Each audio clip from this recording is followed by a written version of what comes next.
No one saw this coming, but man, sometimes football just flips the script on you and reignites that fire in your gut, right? When we all thought this week was going to be nothing but stress, suddenly we're seeing flashing neon signs that this squad has way more left in the tank. I'm Matt Coleman, and today in the Emerald City, we got to talk about opportunity. Because let's be real, every injury opens the door for an unexpected hero. Every medical update resets the board, and every single roster move drops a breadcrumb about what's actually coming down the pipe. So, the million-dollar question is simple. Are we watching the start of a massive comeback or what?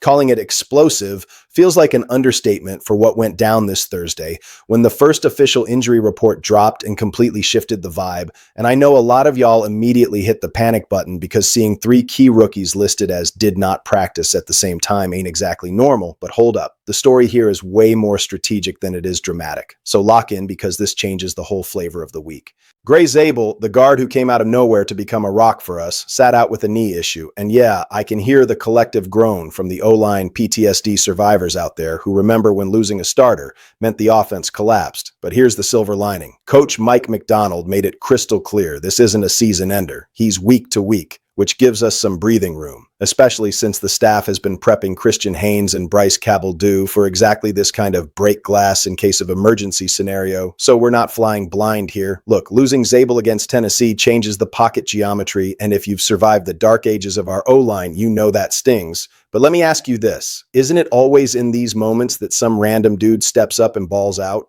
Then you got Horton still out with that shin, which is a different beast because it kills our depth and makes the offense a bit too predictable, which honestly makes that Rashid Shaheed trade look like 4D chess right now. And seriously, sound off in the comments. Do we rush him back or wrap him in bubble wrap for the playoffs since McDonald doesn't seem keen on gambling? And amidst all this chaos, Robbie Oustes pops up as a DNP too, which might look like a nothing burger to the casuals, but if you know ball, you know his blocking is the secret sauce on short yardage. If he sits, Brady Russell steps in, and the inside run game feels different. But here's the real talk nobody is mentioning. This pile of injuries doesn't torpedo the game plan against the Titans since they aren't a direct conference threat, but it definitely messes with the rotation, Darnold's internal clock, and the protection schemes. And it's right there, in that messy mix of risk and reward, that we got to ask the big question. With so many guys down, who is actually close to coming back and flipping the script this week? You know that feeling in your gut when the tide is about to turn? That is exactly the energy coming out of Mike Macdonald's presser this Thursday. And I'm not talking about coach speak or cliches. I'm talking about the way he broke down the guys stuck in that limbo between rehab and game day.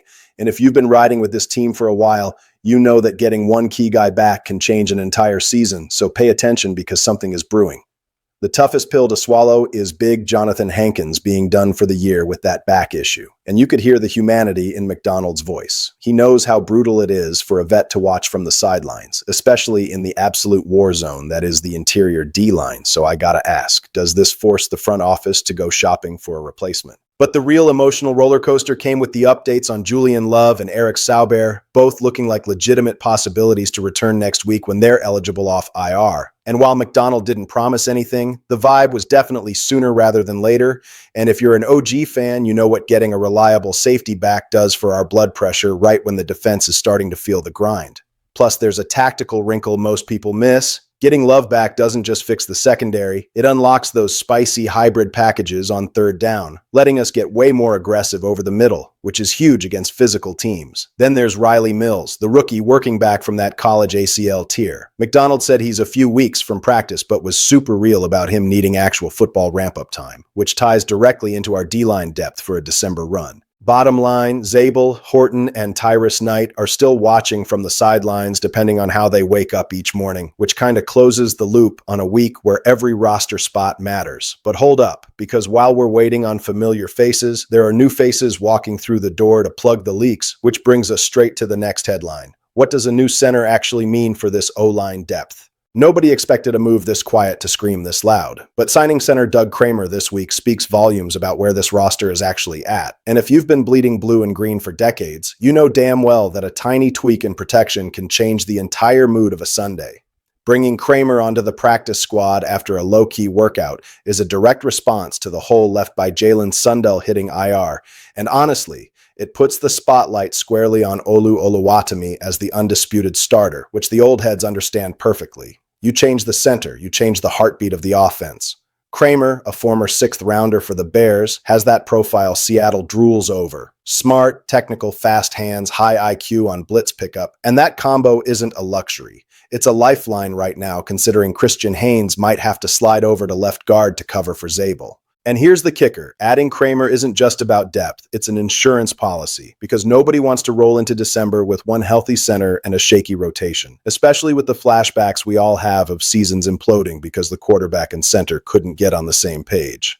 Also, keep an eye on Myles Gaskin getting cut to make room. That tells you exactly how the team is shuffling priorities, while Velus Jones jumping onto the practice squad gives us a Swiss Army knife for special teams.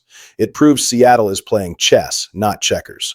Every move causes a ripple effect. Of course, the cynical fan in me, and I know you're thinking it too, is wondering, is this another year of duct taping the O-line, or are these smart, under-the-radar fixes? But even with that doubt, bringing in a center raises another inevitable question, the one nobody wants to say out loud, but everyone is thinking, if we're shoring up the middle and rearranging the furniture, that connects directly to what's happening in the quarterback room. And that, my friends, is exactly what takes us to the next topic, because a surprise visitor has the Emerald City buzzing. Why the hell is Seattle looking at another quarterback right now? This news hit like a lightning bolt this week. Quarterback Hendon Hooker visiting the Seahawks. And if you've been following this franchise for 20-plus years, you know the drill. When Seattle starts kicking the tires on a QB, even a guy without a ton of hype, it's because a red light is flashing somewhere inside the building. And let's cut the nonsense. This has absolutely zero to do with Sam Darnold, who, aside from Week 11, is playing some of the best ball of his life. And it's got nothing to do with Drew Lock, who is locked in as QB2. The real question, the uncomfortable one, is this. What does this say about Jalen Milroe? The rookie came in with all that he just needs a chance hype, but the veteran fans, especially those of us who suffered through the carousel of potential franchise QBs who never made it, can see the writing on the wall. Milroe has barely seen the field, rushed 3 times for 4 yards, and coughed up a fumble that killed our momentum against Tampa Bay. Since then, radio silence. He hasn't been tested, hasn't been prepped, nothing. You guys who lived through the transition from Hasselbeck to Wilson know how the Seahawks operate. When a quarterback falls off the map, even in garbage time, it's because things aren't clicking behind the scenes. So now here comes Hooker, a guy who lit it up in college, couldn't crack the lineup in Detroit, got cut by Carolina, and is now in Seattle for a visit. Don't buy the theory that he's here to simulate the Titans QB on the scout team. Hooker plays nothing like Cam Ward. This isn't about Sunday. This is an internal audit. And here's the smoking gun. Hooker and Milroe have similar builds, similar mobility, similar styles. The Seahawks aren't looking for variety. They're checking to see if someone else can do Milroe's job better.